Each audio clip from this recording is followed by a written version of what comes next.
दर्शक बंधु भगवान श्रीकृष्ण मुख निसृत किछि अमूल्य बाणी आसंतु जानिबा। कर्म और फल केवल कर्म करबा ही तुमर अधिकार, किंतु कर्मर फल उपरे तुमर कौनसी नियंत्रण नाही। तेणु फल आशा रखी कर्म कर नाही किंबा कर्म करिबारु निवृत्त हुओ नाही। आत्मविश्वास मनीष निज विश्वास रे निर्मित। से जेपरी चिंता करे सेहीपरि ही होइथाए। मनर नियंत्रण जो माने निज मन को जय करिपारंती नाही सेमानंक पई सेमानंक मन जने शत्रु परि कार्य करिथाए। समयर गुरुत्व परिवर्तन ही संसारर नियम।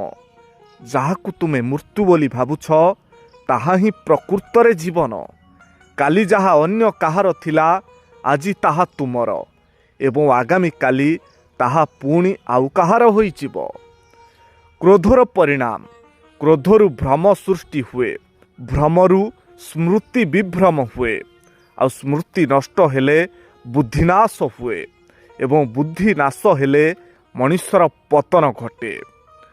जीवन पाई किछि शिक्षणीय कथा।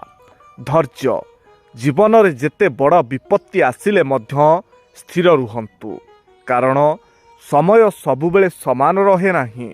सत्य सत्य पथरे चालुथिबा व्यक्ति कष्ट पाई पारे किंतु केबे पराजित हुए नाही। संतोष जहा पाखरे संतोष अछि से सबुठारु बड़ धनी। जेतेबेले तुमे सबुआडु निराश होइजिब मने रखिब जे भगवान कृष्ण मध्य तुम सहित अछंती। दर्शक बंधु भगवान श्रीकृष्ण मुख निसृत किछि अमूल्य बाणी आसंतु जानिबा। कर्म और फल केवल कर्म करबा ही तुमर अधिकार, किंतु कर्मर फल उपरे तुमर कौनसी नियंत्रण नाही। तेणु फल आशा रखी कर्म कर नाही किंबा कर्म करिबारु निवृत्त हुओ नाही। आत्मविश्वास मनीष निज विश्वास रे निर्मित।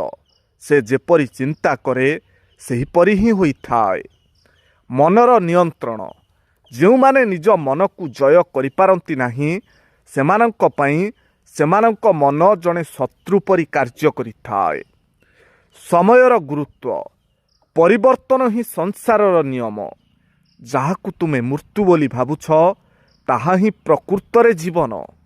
काली जहा अन्य काहार थिला आजी ताहा तुमर एवं आगामी काली ताहा पुणी आउ काहार होइजिब।